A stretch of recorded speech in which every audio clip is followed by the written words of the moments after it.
Good morning children and welcome to another session of English Grammar of class 8. We are on page number 38 and in today's class we will revise all the things that we had studied in finite and non-finite verbs. Now why I am doing this? Because this will make things more clear to you. Okay, so pay attention. Alright. So I have taken some examples to make things clear to you. Okay. Now, first of all, to understand finite and non-finite verbs, I want you to understand the basic difference, the main difference. Okay. Now, we will understand this difference with the help of examples. So, I have taken two very simple examples to make it clear to you. Ram went to market to purchase fruits. How many verbs are there in this sentence? There are two verbs. First one is went and another one is to purchase. Now look at the second sentence. Ria ran fast to save a child. How many verbs are there? Again there are two verbs. Ran and to save. So what I want to tell you is that the verb which comes just after the subject is called finite verb. The verb that comes just after the subject is called finite verbs. Okay. And the verb that comes elsewhere in the sentence or somewhere else in the sentence or later in the sentence is called non-finite verbs. So here went is finite verb, ran is also finite verb, whereas to purchase is non-finite verbs. To save is non-finite verb. Okay. So this is what you must always remember, the placement of verbs. Actually, the verbs, the finite verbs are placed just after the subject. Here Ram is the subject. You can see this verb coming just after the subject. So this is a finite verb. Here ran, it comes just after the subject. So this is a finite verb. Now we will understand the identification of finite and non-finite verb. How we will know that in a particular sentence a verb is a finite verb or a non-finite verb. How we will identify. Now to understand this, I have taken some very simple examples for your convenience. Okay. Very simple examples I have taken. Look at it carefully. I study English to improve my communication. Second sentence. I am studying English to get a good job. Third sentence. She will study English to enhance her communication skills. Fourth, she has studied English to become a good speaker. Now in all these sentences, what is the thing that you can notice? The first thing that you must tell me that how many verbs are there in each sentence. There are two verbs in each of the sentence. In the first sentence, study and to improve. In the second sentence, am studying to get. In the third sentence, will study to enhance. And in the fourth sentence, again there are two verbs. First one is has studied and second one is to become. Okay.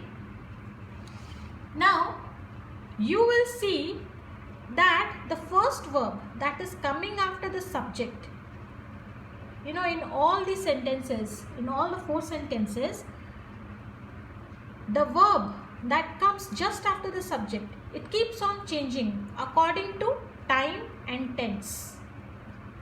Just look at it. I study English means at present. In present I am studying English. Okay, in present. I am studying English means, okay, I am continuously doing something, means I am continuously studying. Okay. While in the third sentence, she will study.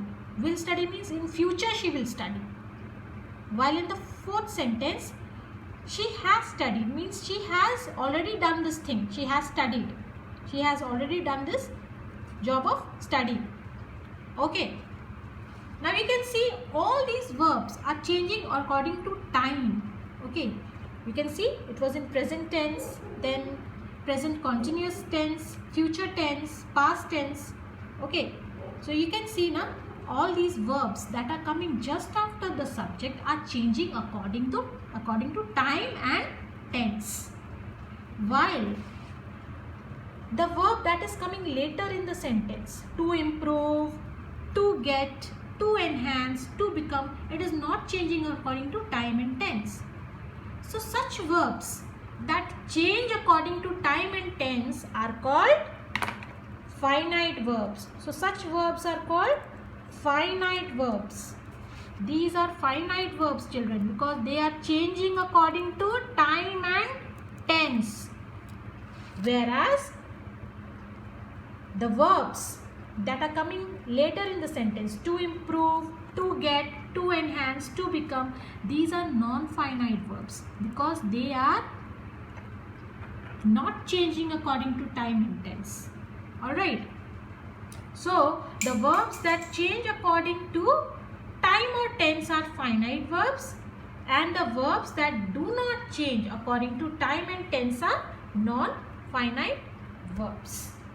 Alright, so this is what I had taught you in the definition. Finite verbs are verbs that change according to tense, time of action. I have given you examples. I study English, I am studying English. It is changing according to time or tense of the action, or the number of people doing the action, singular or plural, or the person, first person, second person or third person pronouns doing the action. So first criteria, first point I have explained you, finite verbs are verbs that change according to time of action.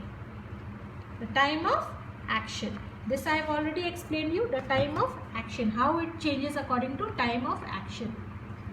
And present tense, in continuous tense, present continuous tense, future tense, past tense. Now I will try to explain you the second point. The second point is the finite verbs are verbs that change according to the number of people doing the action, singular or plural. Now we will try to understand it. This is the second identification. First identification I told you. Okay, how we understand it according to time and tense. Okay, when the verb changes according to time and tense, those type of verbs are finite verbs. Now we'll go to the second point. To understand that point, I have given you several examples here. Look at it carefully. I go to Patna to visit my uncle. She goes to Patna to visit her uncle. He has gone to Delhi to meet Prime Minister. They have gone to Delhi to meet the Prime Minister. So, in all these sentences, the verbs are changing according to its singular and plural subjects. I go, she goes. He has gone. He is a singular subject. They is a plural subject. So you can see the verbs changing. Has gone, have gone. Now children, whenever you take a verb, you cannot separate it, has and gone. You have to take two verbs, the main verb as well as the helping verb together. Okay, whenever you have to point out at a verb, you cannot separate two verbs. You have to. You should always take the main verb, the helping verbs along with the main verb. You should take it as one verb. Okay. Now, Here I, she, he, they. What are these? These are subjects. Now try to understand it from here. To understand these sentences, first you should know what is a subject. A subject, you all know that there are two types of subjects, singular and plural. You have already learned about this. Singular are he, she, it, or any one name. Plural are you, we, they, I. All these are taken as plural. So the verbs that change according to singular and plural subjects are called finite verbs. So these verbs are changing according to singular and plural subjects. With singular subject, you can see the verbs are changing accordingly.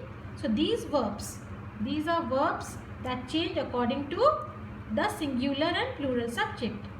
Okay, subject verb agreement. Okay, with singular subject, we put singular verb.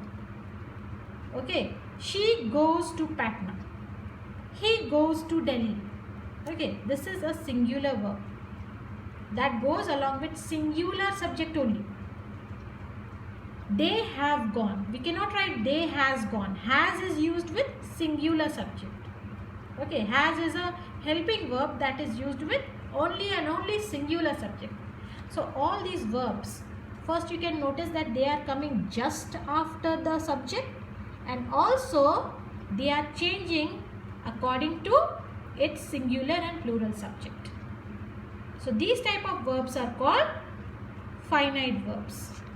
Go, goes, has gone, have gone. They are changing. Now, why they are changing? They are changing because of this singular or plural subjects. Okay. So these type of verbs are finite verbs. Whereas the verbs that are coming later in the sentence, for example, to visit, to meet, all these verbs are non-finite verbs because they never change. Non-finite verbs, they do not change according to the subject, singular or plural, whatever it is. It will never change. It will remain the same. Alright, it will never change according to time and tense. It will never change according to singular or plural subject. That is the thing that you have to remember. Okay. Non-finite verbs never change according to time and tense and according to singular and plural subjects. Whereas finite verbs always change according to time and tense. That I had explained it. I already explained it to you here. That the verbs that change according to time and tense are finite verbs, and the verbs that do not change according to time and tense are non-finite verbs. The verbs that change according to its singular and plural subjects are finite verbs, whereas the verbs that do not change according to its singular and plural subjects are non-finite verbs. So these are two very important things that you have to remember. Alright. Now, there are some exceptions, children. I just want to make it more clear. Now, I told you that the verbs that come later in the sentence, the verbs that come later in the sentence are non-finite verbs. Now, there is a very important exception to it. I will explain it to you in the next part of this video. That's all for today, children. I will just cover this part in a more clear manner in the next part of this video, because I think this is enough for you for today to just digest this much, these two main points. Okay, so that is why I will not touch that exception part. I will touch it in the next part of this video.